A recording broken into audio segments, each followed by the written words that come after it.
Ladies and gentlemen, please welcome Mayor Michael Bloomberg, Mayor Eduardo País, and our other C40 mayors.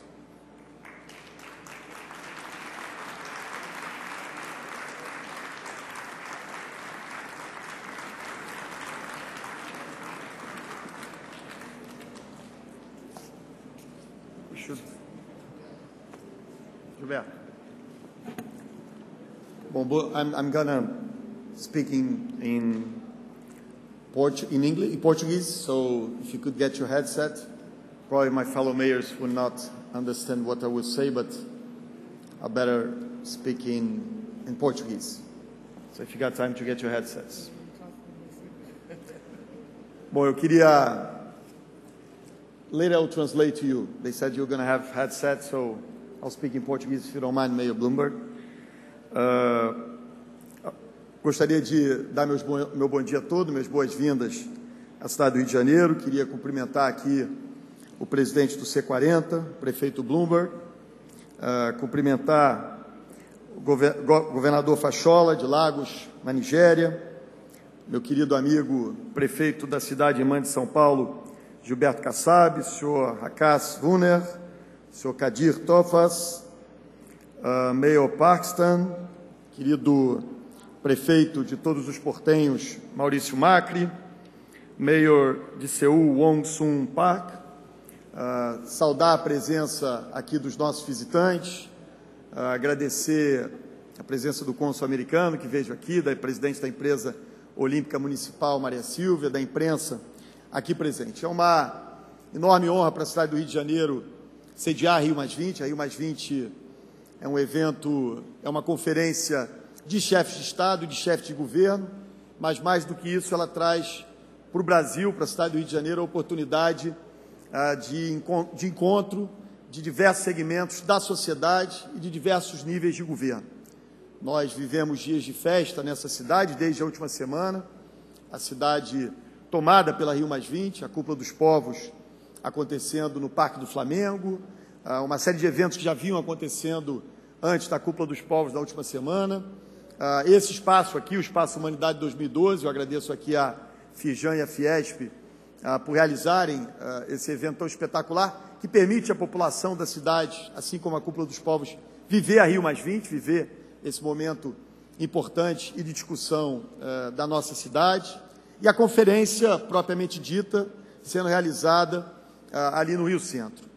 A mensagem clara, nós começamos aqui no domingo, o que nós estamos chamando aí de Cúpula das Cidades. Diversas organizações de governos locais, CGLU, ICLEI, UN Habitat, estiveram nesses últimos dias aqui discutindo e tomando decisões importantes, debatendo temas relacionados aos governos locais. Hoje nós temos a oportunidade de receber o presidente do C40, que reúne as 58 cidades, as 58 maiores cidades de todo o mundo.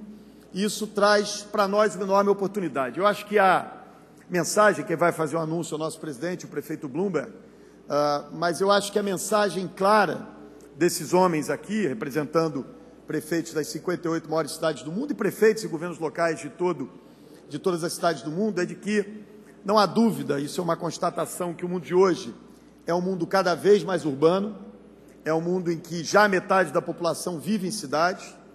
As perspectivas até 2050 são de que mais 70% da população mundial viva em cidades.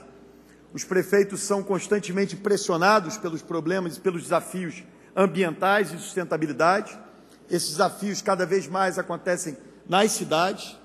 E eu diria, para ser justo e honesto, eu diria que não é correto que nós, com os instrumentos que dispomos, que temos em nossas mãos, que nós aguardemos o tradicional processo de tomada de decisão dos líderes mundiais. Ele é um processo complexo.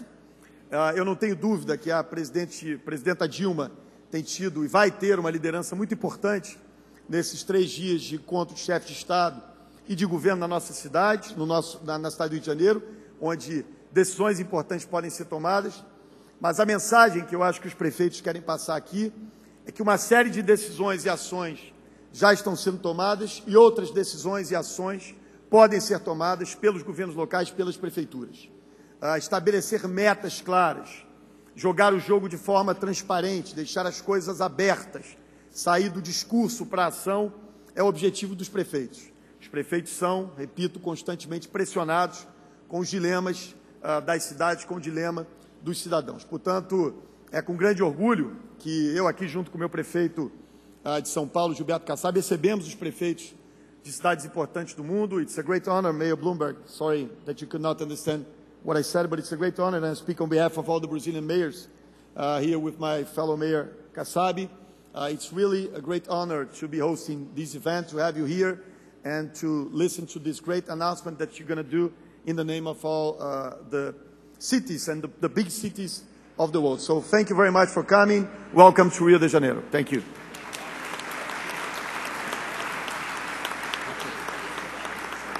Thank you. Obrigado, Eduardo. This week, people from all over the world are converging on your wonderful city, including the mayors of a number of C40 cities who are on stage with me today. Having visited Brazil just a year ago, I can assure them, and I can assure all of you, that the hospitality of the people of Rio is certainly making every guest feel like a true carioca in no time. And we will all be eager to return for the World Cup in 2014, and maybe we'll all just decide to stay then for the Olympics in 2016. Bom dia. Good morning, everyone. On behalf of the C40 Cities Climate Leadership Group, I join Eduardo in welcoming you to Rio plus C40, today's exciting event. And to all of you who are in Rio to attend the United Nations Conference on Sustainable Development that begins tomorrow, let me simply say this. The world's sustainability future is already becoming a reality. You can see it taking shape in the cities where the majority of the people on Earth now live, from Bogota to Berlin, from Jakarta to Johannesburg, and from my New York to Eduardo's Rio. Cities are leading the way. And the title of today's session, I think, gets it exactly right. Megacity mayors are indeed taking action on climate change, action that is also improving the public health, enhancing the quality of life, and increasing economic opportunity for the people that we serve. It has been 20 years since the first historic Earth Summit here in Rio. That meeting focused the world's attention on the need for concerted international action to clean our air and our water, manage congestion in cities, and limit the emission of greenhouse gases. Since then, there have, all too regrettably, been detours and delays in realizing these goals. Nevertheless, the call to action sounded at Rio back in 1992 still rings loudly in the streets of cities around the globe. Even as progress at the national and international levels has faltered, it's fair to say the world's cities have forged ahead. And the reason for that is clear. Mayors, the great pragmatists on the world stage, who are directly responsible for the well-being of the majority of the world's people, just don't have the luxury of simply talking about change but not delivering it. And now we ask the international organizations and leaders of state gathering in Rio again this week to take note of that. We ask, give cities the authority, tools, and technology that will enable us to enlarge our achievements and quicken our progress. Give city leaders our rightful role in helping to set the policies that will make just, equitable, and sustainable development a global reality. And take these steps right now. The world is rapidly urbanizing. Cities are becoming bigger and bigger. Our problems are sometimes harder and harder to tackle. Yet we continue to make progress, even in tough times when tough budget cuts. Often we make this progress acting alone. Increasingly, we also learn from and cooperate with each other. But with the help of national governments, we could do far more to secure a better, healthier, and more hopeful present and future for our people and our entire world. That's what is at stake in Rio this week. That's the bright future that is within our power to bring about. It's hard to believe how far C40 has come in less than 7 years.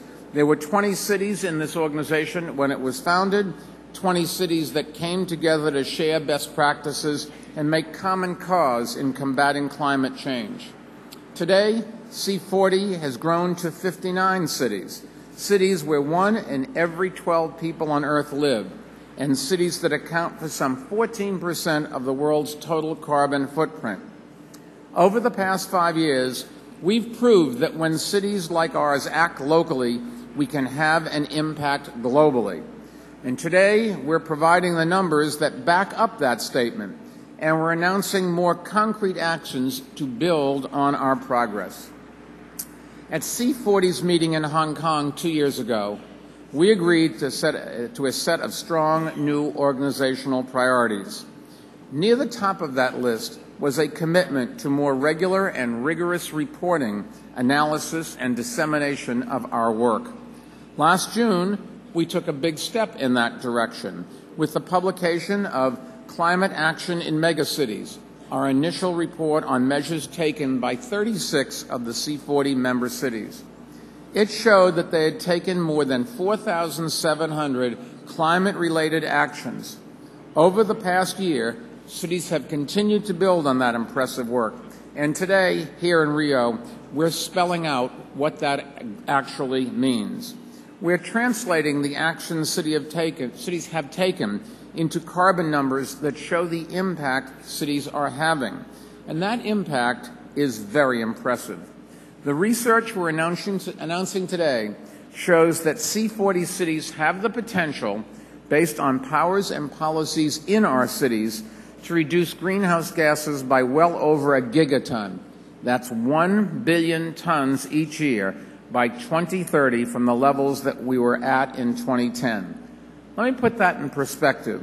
That means by 2030, this single reduction of greenhouse gases by C40 cities could cancel out single-year emissions equal to those of the nations of Mexico and Canada combined. Now, that is the potential impact of C40 cities, and our data shows that C40 cities are on their ways to meet it. As the mayor of New York, I'm proud to point out, for example, that my city has shrunk our carbon footprint by some 13% in the past 5 years alone, and we, in unison with other C40 cities, have policies, programs, or projects in place to reduce greenhouse gas emissions by almost 250 megatons by the end of this decade. That's nearly 250 megatons of annual greenhouse gas reductions that cities are already working to bring about. What a contrast to the international treaty process that can't even seem to agree on reduction targets for the world's nations, much less actually do something about it. But we have, as cities, much more to do. And mayors, like my colleagues who are here on the stage now, working together through organizations like C40 and the Clinton Climate Initiative, will make even more progress. Speaking of the Clinton Climate Initiative, it is now my privilege to introduce someone who continues to devote his considerable talents and bottomless energy to helping cities move ahead on climate change action. President Clinton isn't new to this belief in cities. He was one of the first people at this party, and he has been preaching the gospel of the power of cities for years, and he has been backing that up with real action. From the outset, C40 has benefited from a close working relationship with his foundation and the Clinton Climate Initiative, a key partner for C40 in helping cities reach their goal.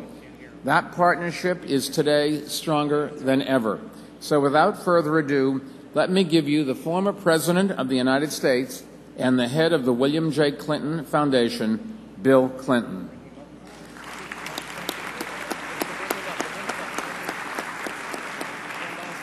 He's live.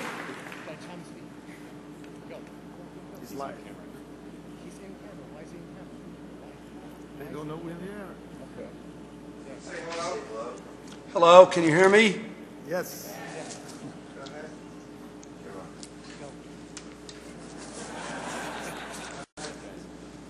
Good morning. I'm glad to join Mayor Paez and Mayor Bloomberg in welcoming you to Rio. And I want to begin by thanking Mayor Bloomberg, Mayor Paez, the other mayors there, and more than 24 others who couldn't come for their leadership in confronting climate change. for their individual efforts to undertake more than 4,700 separate efforts of sustainability in their cities, and the 1,500 more that are now underway. My foundation has been working with these cities and with the C40 since 2006. My offices are in New York, and I see firsthand what Mayor Bloomberg has done to make our city more energy efficient. I believe the C40 success has been immeasurably enhanced by Mayor Bloomberg's vision and his commitments to keeping score and to being accountable. Today, we're recognizing what cities are doing to confront climate change by reducing their emissions by 248 megatons. And we are acknowledging what more cities can do. C40 cities have the potential to reduce emissions by 1 full gigaton. When I first began working on climate change issues more than 2 decades ago, that number would have been thought of as impossible. Today, mayors are showing the work can be done all over the world, from Bogota to Istanbul to Seoul. In 1997, Vice President Gore and I were glad to get an agreement in Kyoto, but the U.S. Senate voted against it even before I sent the treaty to them, because in 1997, the prevailing view was that it was utterly impossible for a country to grow rich, remain rich, get richer, unless we kept business as usual, unless we kept putting more greenhouse gases into the atmosphere. Too many people still believe that businesses and the economy would suffer if we tried to do something serious on the issue. So I spent my second term promoting specific projects in the U.S. and around the world to reduce the problem and to change minds.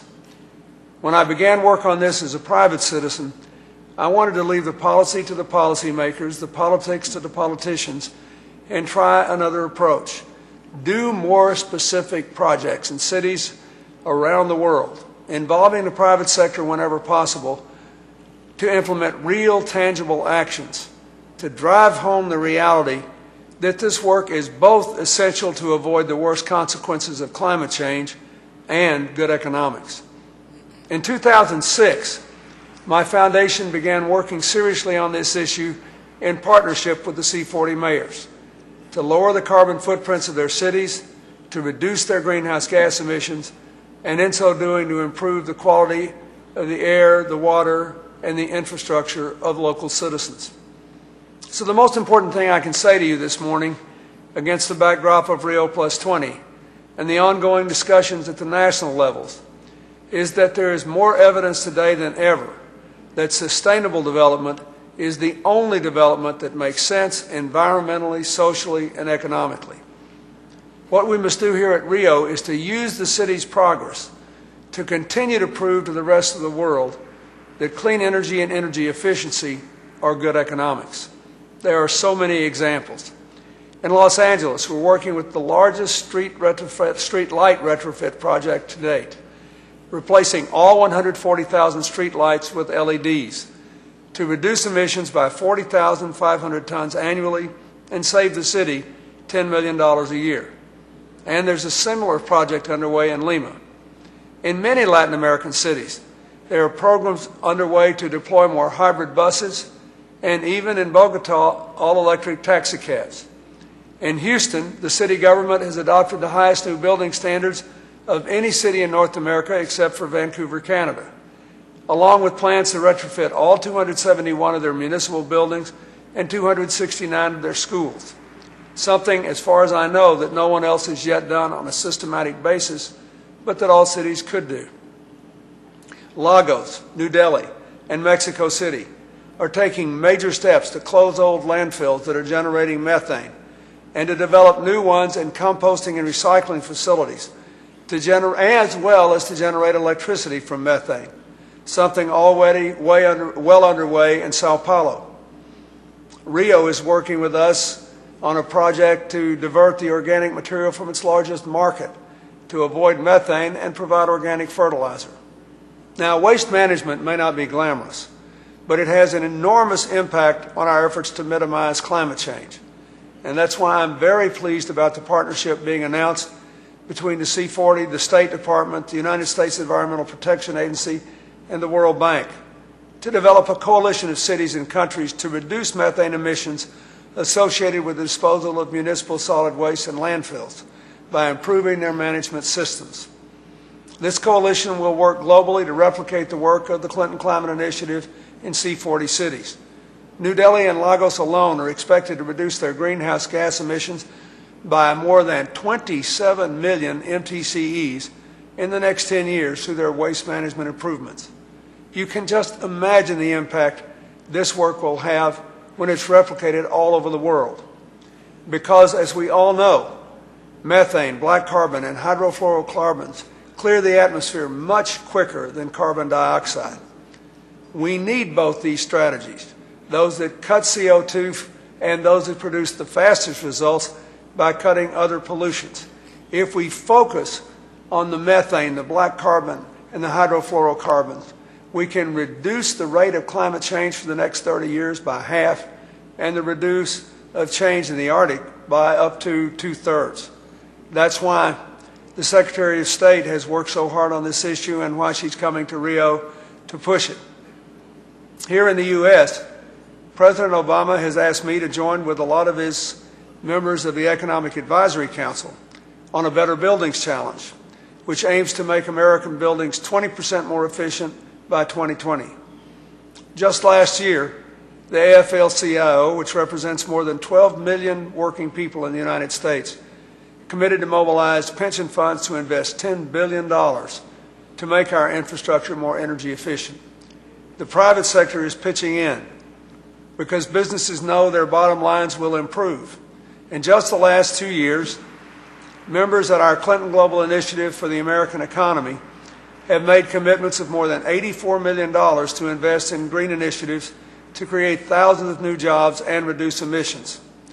Globally, the CGI has helped to spur even more private sector investment in sustainability measures. Today, the Corporate Eco Forum and the Nature Conservancy, who last year committed to mobilize private sector conservation efforts, will announce that 24 companies, representing over $500 billion in combined revenues, have committed to take action to safeguard our natural resources. And those are just examples from CGI. We're seeing the impact of other private sector investment in developing countries where clean energy also brings jobs and more sustainable infrastructure to communities that need energy solutions for homes, schools, and hospitals. My foundation is working on this in Haiti, which, along with many other countries in the Caribbean, could go from having the highest electric rates in the world to becoming completely energy independent if they have the upfront investment to finance solar, wind, geothermal, and other forms of clean power. So this morning, the important job we all have moving forward is to do everything we can, both to reduce emissions as quickly as possible and to demonstrate that it's essential for the environment and good economics. From national governments to states to cities, from businesses to civil society, to private citizens, we can save our environment, and by changing the way we produce and consume energy, led by the cities, we can seize an enormous opportunity to build a balanced, shared prosperity in the 21st century. This is profoundly important, and cities have to lead the way. Cities, as Mayor Bloomberg always says, on average control 75% of the greenhouse gas emissions within their borders. They can create the new jobs, the new businesses, the stronger communities, a whole new future. That is the message that the C40 must send to the world. Thank you so much.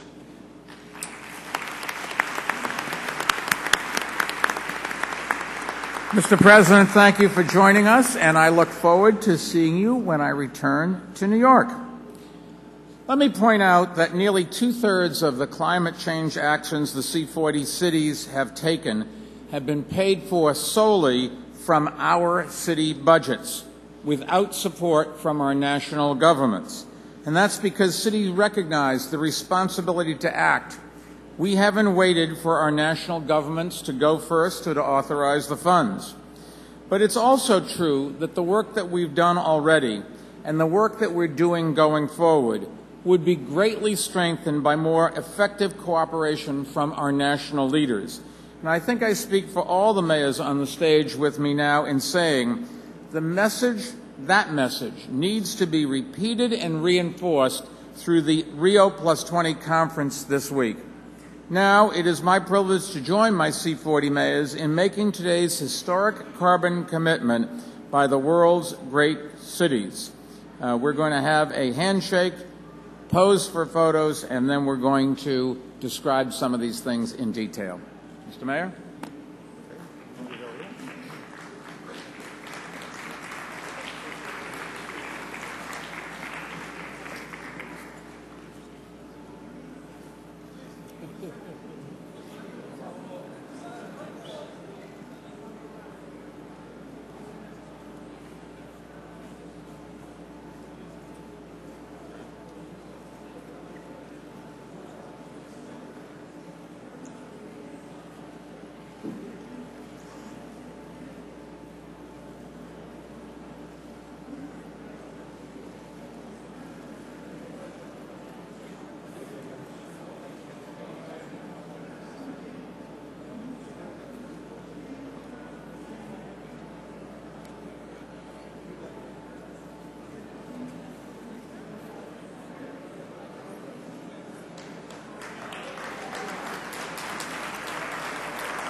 Well, thank you all very much. At our meeting in Hong Kong in 2010, we set another major priority for C40, to bring the world's cities together in networks that enable us to work collaboratively and cooperatively on issues vital to all of us. In March, at a joint conference with the OECD in Chicago, we launched new networks on sustainable infrastructure finance and on green growth economic opportunities. Later that month, the City of Melbourne, Australia, hosted a Sustainable Communities Workshop, which our host city, Rio, also took part in, where C40 inaugurated a new Sustainable Urban Development Network. And today, we're launching a new partnership with the World Bank, the Climate and Clean Air Coalition that was announced by the U.S. Secretary of State Hillary Clinton in February, and with other key leaders and institutions focused on improving air quality while also lessening climate change impacts. It will support a new C40 network that will help cities address an issue of urgent importance, improving the management of city solid waste, including reducing the release of methane and other greenhouse gases. Bill Clinton mentioned that in his video. This is a top priority of many C40 cities. In fact, we're working with the City of Rio and many other cities on this issue now. And the success of this new network will move us a long ways towards the greenhouse gas reductions I described earlier. And now I would like to invite three people to join me on stage right now for this announcement. From the United States, Rita Lewis. Rita? Governor Babatunde Fashola of Lagos, Nigeria. And Vice President of Sustainable Development at the World Bank, Rachel Kite. Rita, you're going to speak first? Good morning. It is indeed a privilege and an honor to be here with Mayor Bloomberg and Mayor Paez, and also all of the current mayors that are here and the mayors that are not with us. We really appreciate also the conversation that former President Clinton just had with us. As the Special Representative for Global Intergovernmental Affairs at the Department of State, it is an honor to be here with so many mayors from around the world. You are all very much on the front lines of sustainable development and reducing climate pollutants. I am here representing the Climate and Clean Air Coalition, a new global partnership for rapidly scaling up reduction of short-lived climate pollutants like methane, black carbon, and HFCs. These pollutants cause over 30% of current global warming, millions of premature deaths worldwide each year, poor air quality, and extensive crop losses. Since the coalition's February launch by our United States Secretary of State Hillary Clinton, EPA's Administrator Lisa Jackson, and ministers from five other countries, and the head of UNEP, our coalition has tripled our membership, and we are in the midst of launching a handful of initiatives across the full range of these pollutants. So it is also important to be joined by the governor from Nigeria and by Rachel from our World Bank. We know that working with and supporting cities is at the core of our strategy. Urban areas contribute nearly 80% of global greenhouse gas emissions.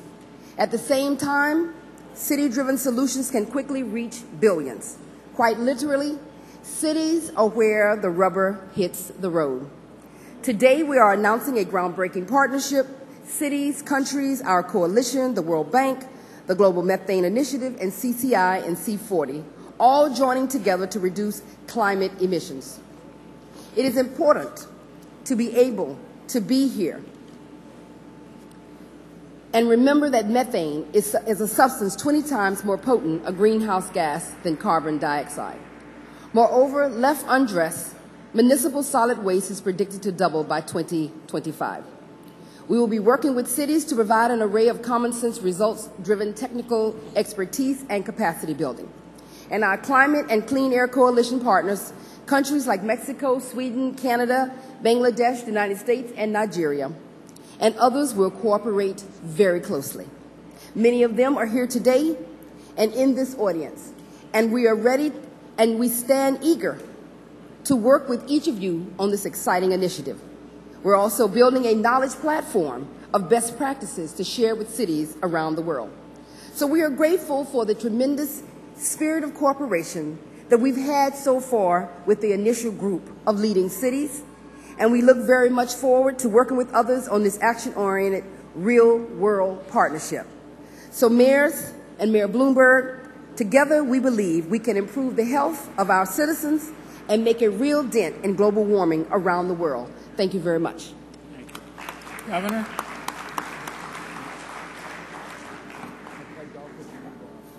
Thank you.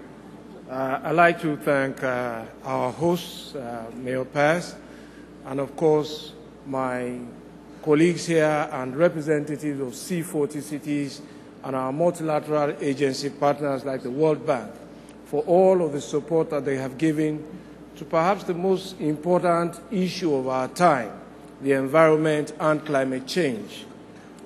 I am proud of the work that the C40 cities have done, taking local action to make a global impact and reduce the carbon footprint and greenhouse gases across the world. But there's still a lot of work ahead to be done.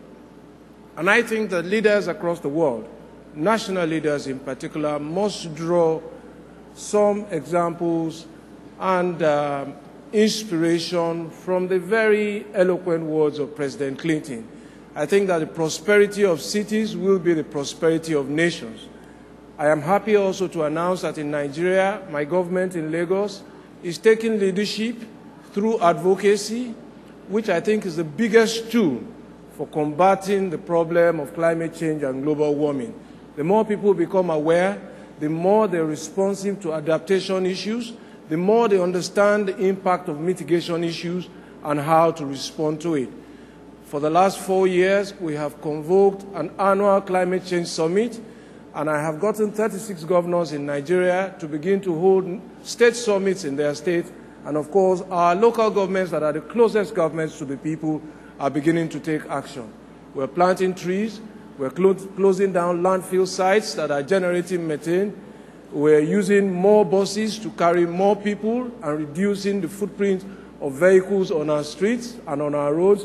We're retrofitting government offices, increasing the supply of water, and generally cleaning up the pollutants in our environment. This is all about people.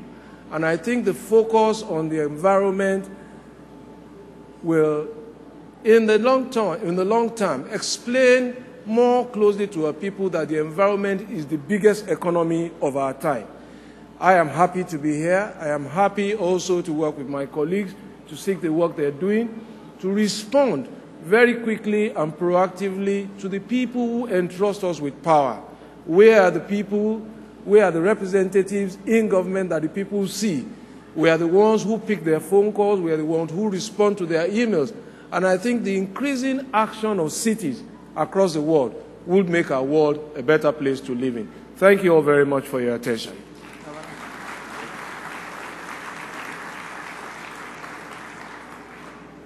Your Honour, we are fans and supporters of C40, and we are proud partners in the coalition to get rid of short-lived climate pollutants. And we're delighted to be here today in an effort to substantially reduce methane emissions and in the future avoid methane emissions from solid waste in many of the cities in the world in which we already work. We're going to start in Dar es Salaam, we're going to start in the suburbs of Jakarta and in Dhaka, Bangladesh. We already have a $20 billion portfolio of solid waste management around the world in the cities which will be at the forefront of the fight against climate change. And we believe that many of the lessons that we've learned will be important for this partnership. And we see evidence of the triple win of improving human health, of reducing climate change, but also of building healthy cities which will be fundamental for inclusive green growth.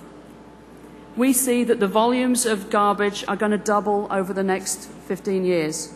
That's going to leave us with 2.2 billion tonnes to be managed, with methane emissions to be reduced and avoided.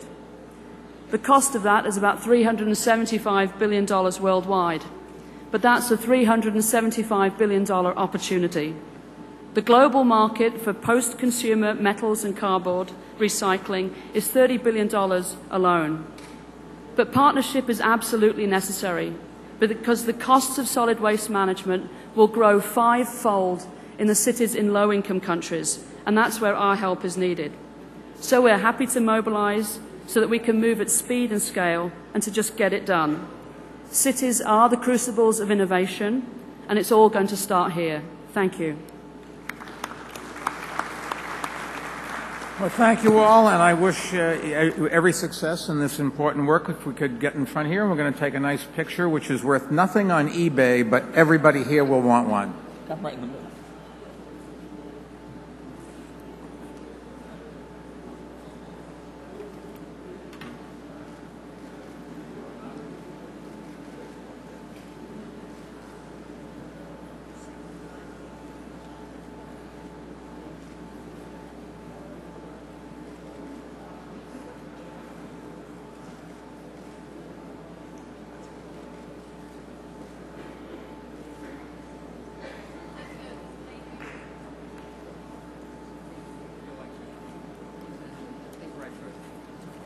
Thank you. At Hong Kong, we also pledged to make C40 the best, most authoritative source on information about what the world's cities are doing to reduce and adapt to climate change, and also to make ourselves a key resource for cities as they work to achieve their goals. Toward that end, today we are also launching a major new partnership with the Global Urban Initiative on Sustainability. It will build on C40's brand new website to provide a broad, deep, and constantly updated library of what the world's cities are doing about climate change and about the tools and resources cities can use to further their work. There will be information, for example, about the pioneering report New York City will release this week on an issue important to cities around the world, the largest study yet on energy use in urban buildings, a report that will guide and track our progress in making the nearly 1 million buildings in New York City more energy efficient. There will also be information as well on the innovations being made in transport and energy efficiency by our host city of Rio. And to tell us more about this partnership, let me introduce one of the people who are primarily responsible for doing this, Shalini Jahala. He is standing in for Lisa Jackson, who is apparently stuck in traffic, Mr. Mayor. I don't know what happened, but she will eventually be here. In the meantime, please welcome Shalini Jahala. Thank you for doing this. Thank you so much, Mayor Bloomberg, and a special thanks to Mayor Pais for your leadership and partnership in the Joint Initiative on Urban Sustainability. I'm so glad to be here with all of you today, local leaders who are making a difference for communities around the world. In this international gathering of high-ranking government officials, business leaders, citizens, advocates, and many others, the people in this room may well play the most important roles of all. As the men and women who lead our cities, you understand what kind of moment we're in today, and you know what it's going to take to turn the ideas and proposals of this conference into actual results. In March of last year, EPA Administrator Lisa Jackson and I were thrilled to join President Obama and President Rousseff as they brought our nations together in a new joint initiative on urban sustainability, or as our partners in Philadelphia and Rio fondly call the initiative, the JUICE. Let me emphasize that this was and continues to be much more than a partnership between two national governments. We know that governments alone cannot address the full scope of the urbanization challenges we face.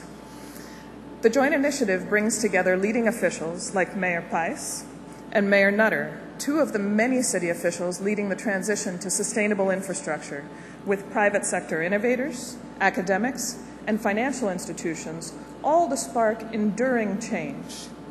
Since its launch, the JUICE has served as a platform for identifying and overcoming barriers to investment and deployment of sustainable infrastructure. These projects, unlike traditional projects, are typically small and diffuse. That's often what makes them green. This also makes it difficult for investors to find projects at large enough scales, to assess their costs, benefits, and social impacts, and to ensure viable returns on investment. For example, green stormwater infrastructure projects typically consist of hundreds of small projects, including street trees, green roofs, repaved roads, among other investments.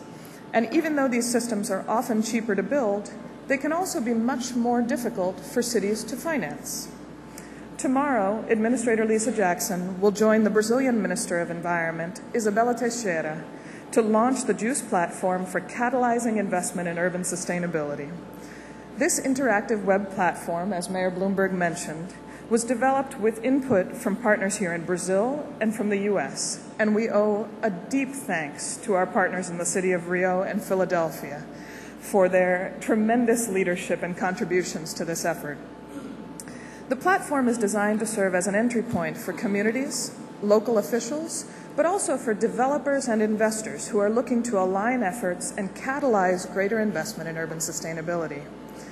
Right now, we recognize that this effort represents a foundation, not a comprehensive one-size-fits-all plan, but we believe that this collection of policy instruments, financial mechanisms, and projects, specifically from Rio de Janeiro and Philadelphia, can serve as models to spark new sustainable development strategies in other cities and demonstrate where environmental protection can create opportunities for economic growth and investment.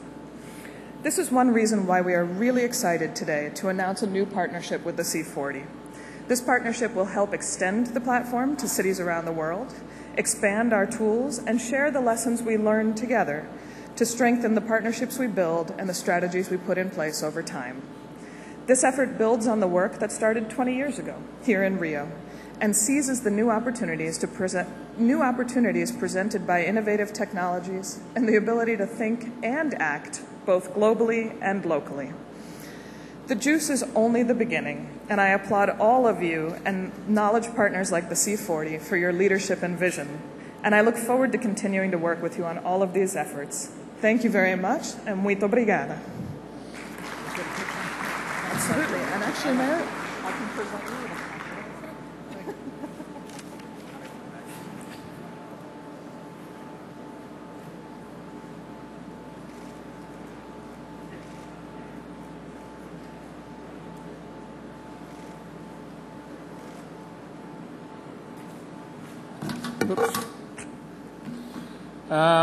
Let me help to conclude this morning's session by asking Mayor Pais to rejoin us at the stage. Mr. Mayor.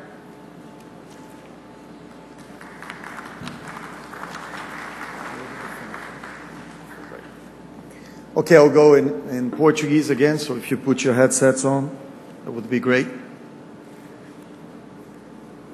Eu queria, mais uma vez aqui,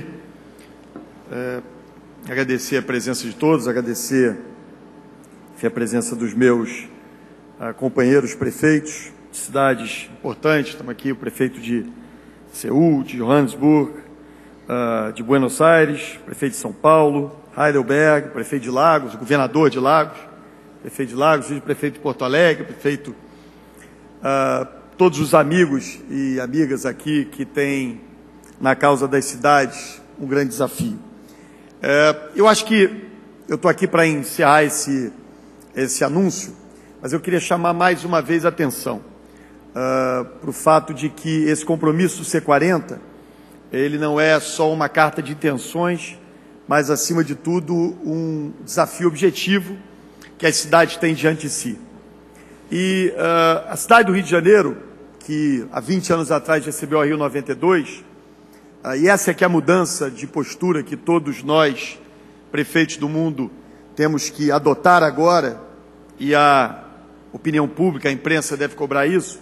A cidade do Rio de Janeiro tem, nesse momento, pelo fato de estar realizando mais uma vez uma conferência da importância da Rio+20, e talvez pelo fato de realizar nos próximos anos um conjunto de eventos tão importantes como a Copa do Mundo, com um protagonismo importante para a cidade, as Olimpíadas de 2016, a cidade se sente obrigada, e eu quero dizer isso aos meus colegas prefeitos, a cidade se sente obrigada a cumprir com esses desafios estabelecidos aqui.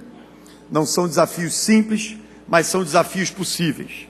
Essa cidade conseguiu finalmente fechar o seu lixão às margens da Baía de Guanabara.